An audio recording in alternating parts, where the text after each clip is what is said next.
All right, hello everyone, welcome back to the Fit IT Guy. Today I'm going to be giving my 2-week review of the Tesla Model Y Juniper, the new 2026 model. I've had it for 2 weeks now, just about to hit 700 miles. I'm about 674 miles right now. I'm going to give you my more up-to-date thoughts and how I like the car after doubling the miles on it from last week. First and foremost, I want to say the range on this is incredible. I've been averaging anywhere between 195 watt hours a mile to 225 watt hours per mile. And with proper calculations of the usable battery of the Tesla Model Y Juniper, that would equate to 386 miles. Again, this is the rear-wheel drive model where you get the extra 30 miles over the all-wheel drive. So that would give you 386 miles at 195 watt hours a mile, and at 225 watt hours a mile, that give you 333 miles of total range on the usable battery pack. I've been driving and seeing the percent go down maybe 1% every 4 miles or so, 3.5 to 4 miles.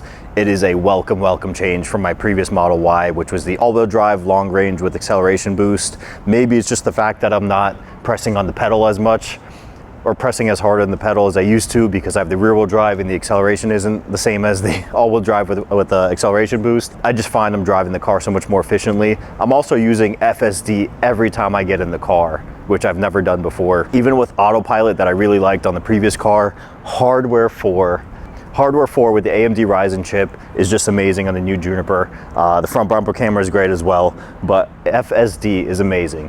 I'm gonna take you guys in one of my next videos through New York City, starting from here in Weehawken, New Jersey, with FSD from the parking spot. You can use FSD from the parking spot now. And I'm gonna let it take control. We'll see what happens. Might be good, might be disastrous. We will see in one of my next videos. So please make sure you subscribe, like, and comment. 85% of my viewers are not subscribers.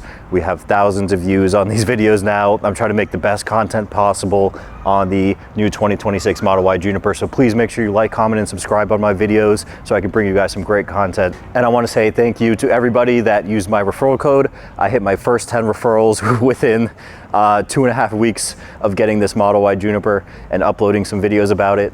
So good on you guys for getting your new cars. I saw 9 of you got Model Ys, 1 of you got a Model 3. So good on you guys for getting your cars before the tax credit is up on September 30th. Again, the $7,500 EV tax credit is up on September 30th. So thank you for your referrals. I'll be using that referral credit to basically subscribe to FSD for the year and some other things as well, so I can bring you guys some great content with FSD. We're gonna be going into a Walmart parking lot, Costco, anything you can think of. We'll be using AutoSummon to pick us up from the front door of these stores and having the car park itself as well. Let's see what happens. Some pretty cool stuff coming soon, so please sure to stay tuned and subscribe.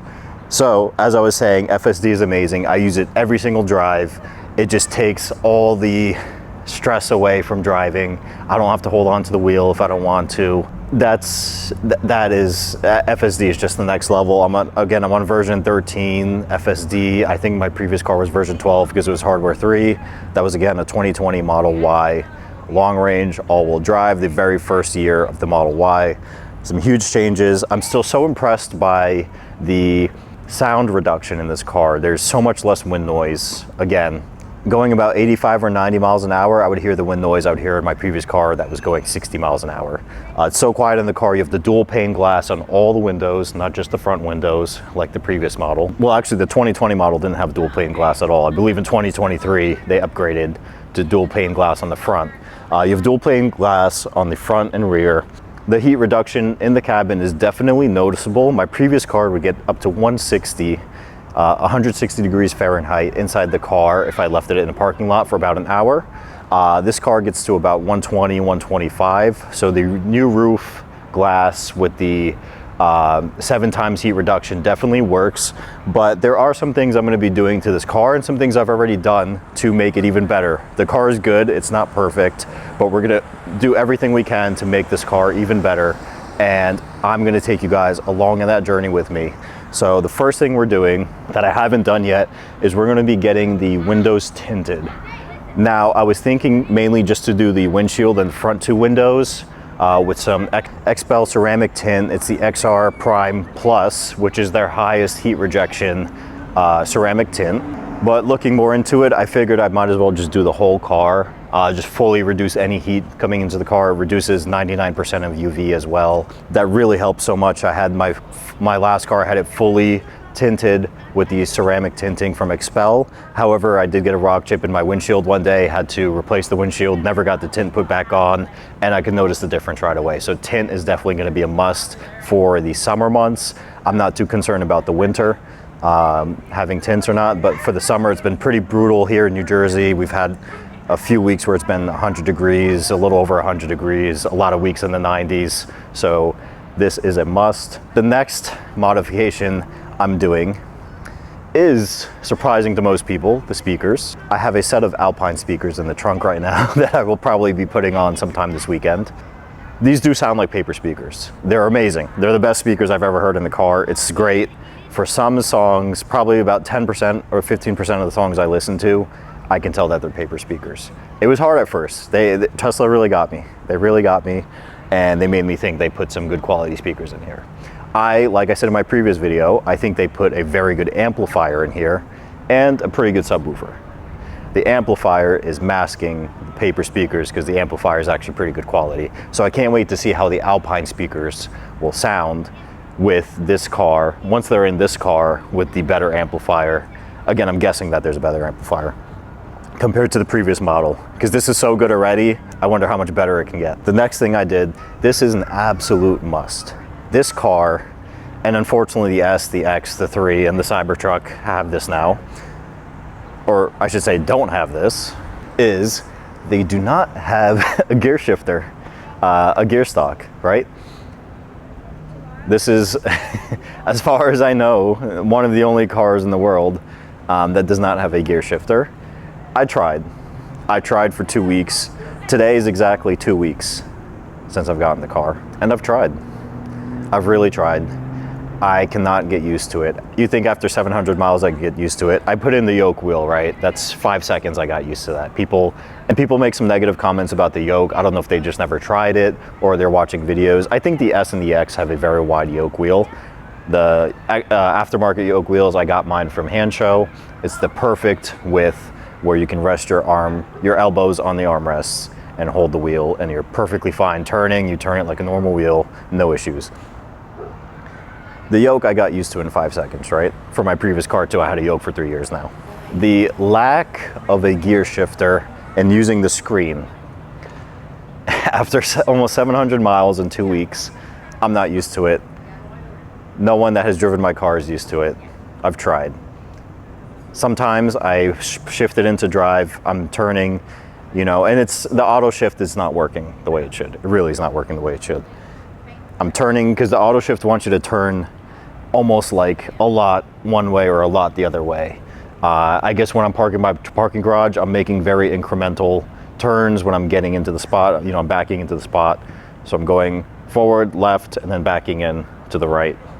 The auto shift isn't recognizing my turning pattern for that, so it's not shifting correctly. The auto shift never worked for me, actually. The only time it works is when I click my seatbelt in and it puts me in drive once I put my foot on the brake. That's the only time the auto shift works, which is nice. I like that. However, sometimes I don't always have my seatbelt on the second I get in the car. I put it in as I'm getting in drive, which is a whole nother thing. Probably not the best thing, but whatever. Sometimes when I'm parking and I'm trying to put it in reverse after I'm in drive, I didn't slide my finger 100% down. I slid it 95% down and it didn't go into reverse. So when I'm pressing on the pedal again, oh my God, I just went more forward, or I'm in reverse, and oh my God, I just went more backwards. I could have hit something. I could have hit the column that's next to my parking spot. I could have hit the car next to me. It's not consistent at all. I needed the gear shifter. Boom, you click it, it goes in. You click it up, it goes in, and I don't have to reach over. I don't have to take my hand off the wheel. My hand's on the wheel, boom, I use my pointer finger, done. My hand's still on the wheel. It's so convenient. I don't know what Tesla was thinking. It seems good on paper, it seems good in concept, but it's not good in practical use. So the gear shifter went on, and I just did that actually right before filming this video, and it was such a relief.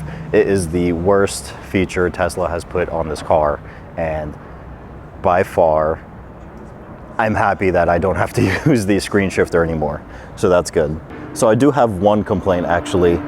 So the first thing I've noticed wrong with the car, actually two things. One is that the rubber seal around the passenger door is slightly sticking out, just like this. I'll put a clip up here. And I've actually seen a Reddit post about this and a Facebook post on a Tesla Facebook group. So it seems to be just some faulty rubber seals. Some people had it on both doors. My driver's door is fine. It's just the passenger's door. It's a little bit of an eyesore when you're looking at it from inside the car. From outside the car, you don't really notice it. These people made a service appointment on the post that I saw, and they got the seal replaced. So that's all good. The car's new, so I'm assuming that's just a factory defect and it's not a defect that will form over time. The other thing I've noticed is the driver's seat creaks. I've heard somebody else with the same complaint because they contacted me to have some new seats installed. They got some custom sport seats, which actually look pretty cool, but they want me to install that. And just to mention, guys, I do all sorts of installs on Teslas, whatever accessory it is you want. Heads-up display, the dash screen above the wheel. Suspension, if you're watching this and you have a first gen Model 3 or Model Y, I do suspension upgrades. I upgrade Model 3s to the Highland suspension. I upgrade Model Ys to the Juniper suspension. I upgrade both of them to the Tyne suspension or Öhlins, whatever suspension it is. I do have a $25 off code off the Tyne suspension on zevcentric.com. They are a channel partner. Yeah, so zevcentric.com. If you use my code TFIG, you will save $25 off a Tyne suspension, which is already a greatly priced suspension. They're $600. I believe he still has a few left at the old price, which is $560. So if you'd like me to install that, I do installs here locally in Union City, New Jersey. If you're in New York, New Jersey, PA, Connecticut, I've had people come from all over. I've had people come from upstate New York as well. So I just wanted to mention that in there. And again, I do installs for any sort of Tesla accessories. You can always contact me at my email, thefititguy9@gmail.com. Yeah, so the driver's seat has been creaking a lot. As soon as I just slightly move forward or back or adjust myself in the seat, it's creaking. It sounds like it's creaking where the fan is for the ventilated seats. Like I was saying, somebody else has been complaining about that. So like I was saying, the driver's seat is creaking. It's kind of annoying. I actually noticed it the second day I got the car, but it feels like it's gotten worse. It wasn't very audible the second day I had the car, but now that it's 2 weeks in, I feel like this past week it has been very audible. So that is something I'll probably be making a service appointment for. However, I'm not too worried about it. I think once they replace it, it's gonna be fine and the noise won't happen again. I think it's just a faulty seat, or maybe it just wasn't even clipped in properly. So otherwise, again, I'm so happy with the car. 2 weeks in, 700 miles. I'm so happy about the excited range. Again, I love the way the car looks. I may be doing some exterior modifications to it soon, so stay tuned for that. But I have a lot more modifications to come. So other modifications I did. So I'm just gonna go over all the mods I did to the car so far. If you don't wanna see this part, you can skip ahead. I'll have chapters down below. I'll just list everything as the yoke wheel from Hanshow, the gear shift stock from Hanshow. I put in this very nice fridge and freezer cooler that fits in the left side of the trunk from Tilliard, which is very cool. I love it. I actually had some food in there that I ate right before I filmed this because I was filming another video before this. So I really love that. That's cool. It barely uses any power at all. And it's just a cool accessory to have. I also did put in a soft close frunk from Tilliard as well. Throw a clip up here. And it is definitely very nice. Because of it, I have gotten the handprints off the front of my car, because the way Tesla says to close your frunk is to use two hands. You're not supposed to use just one hand in the middle of the frunk. They say that'll bend it over time. So you're supposed to use two hands to close the frunk. When you do that, you're leaving two sets of handprints on the frunk. Since I've gotten the soft close frunk, I just pull it down from the hinge, it falls on its own, and then it closes itself, which is pretty freaking cool. I love that.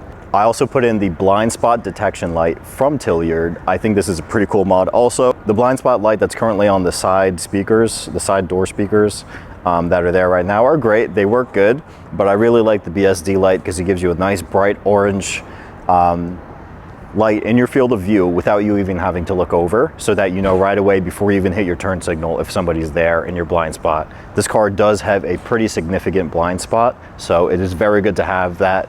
I've had a couple situations over the past years where I looked in my mirror, then I looked in the camera, or I looked in my mirror without looking at the camera. And you know, when you put on your turn signal, the camera's there. So now I focus 100% on what the camera's showing me. But if I see the lights on, I'm not even gonna put my turn signal. I'll wait for that car to pass. So that's great. And it does show you your turn signal too, when you do turn your turn signal on. Some nice animations on the light as well. I think that was a great mod in addition to the others. Again, everyone, I'll have so many more videos coming up. I'm uploading every other day for the next few weeks. As long as I have products coming in for the car, and as long as I have ideas coming up for the car, I'll be uploading videos every other day. So again, please subscribe and stay tuned. I want to have the most coverage on the Tesla Model Y Juniper as possible. Eventually, I'll be doing a road trip down to Washington, D.C., which is about 258 miles from here. So we'll see how long that takes and how the car handles it.